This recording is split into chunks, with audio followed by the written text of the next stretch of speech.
So much purging going on. I can't get enough. We got to do this the official way. Nobody is safe from the purge. Except for me.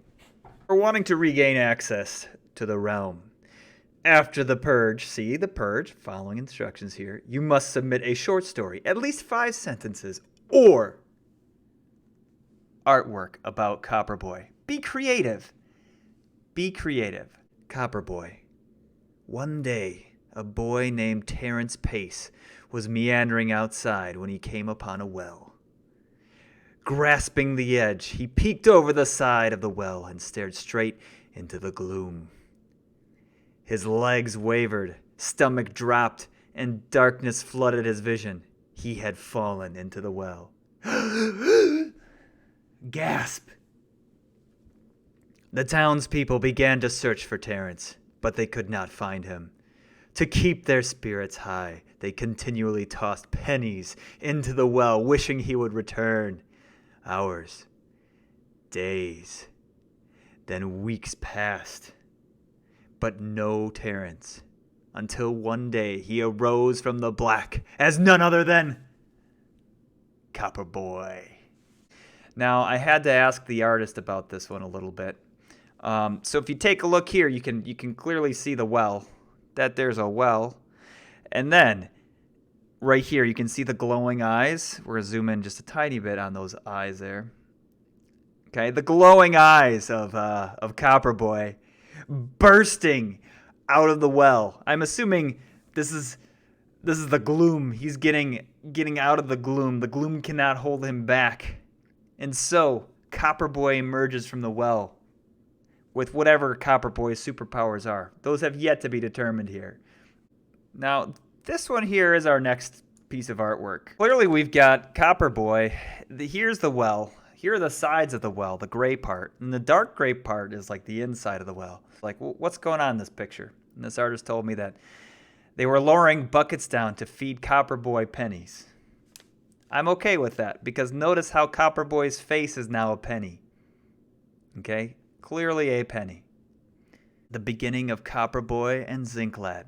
After returning to his village, Copper Boi learned of a young lad who had went missing some time prior to his return. Again, the townspeople tossed their now zinc-based pennies in the town well to wish for his safety in return. Copper Boi instinctively knew to look into the well, where he too fell. When he got to the well, he heard a noise, and a moment later, the young lad emerged, body made of zinc. To train him in his new powers, Copper Boi took the lad in as his sidekick, Zinc Lad. And thus starts the adventures of Copper Boi and Zinc Lads. Sheriff Kenneth Adams, 7/12/1862. Report regarding disappearance of Terence Pace. I was summoned to the town square around an hour past noon to find a frantic Abigail Pace trying to find her 12-year-old son, Terence Pace. She stated that she had left her son in the square to play with the animals, roaming around while she went into a shop, and when she returned around 5 minutes later, the boy was missing. There was a large number of passerby in the area, with none reporting seeing the boy. My fear is that someone has abducted the child. We are now assembling a search party. Sheriff Kenneth Adams, 7/26/1862. Follow-up report regarding disappearance of Terence Pace. Staying consistent with accents is my strong suit. 2 weeks have passed since the disappearance of Terence Pace. Oh, he's getting all Wisconsin now. Maybe he is. He is now. There have been no leads in the investigation, and no one has come forth with any information. I am beginning to fear the worst for the child. Many individuals have been throwing pennies into the village well for good luck in finding Terence. Search parties were constant for the first week after the incident, but hope is weaning. Maybe I meant to say waning, and the townspeople are returning to daily responsibilities.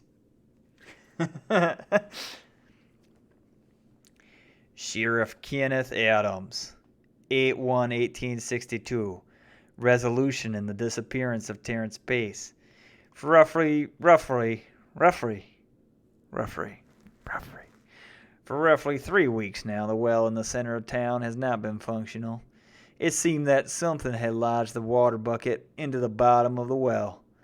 After assembling a few gentlemen from the area to attempt to pull the rope as hard as possible, the community was horrified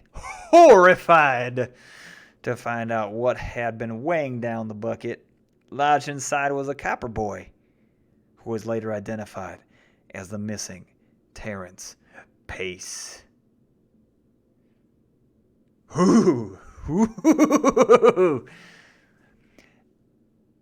If we do some close examination of the picture here, definitely looks like there's some sort of copper-based skeleton going on here, coming out of a well.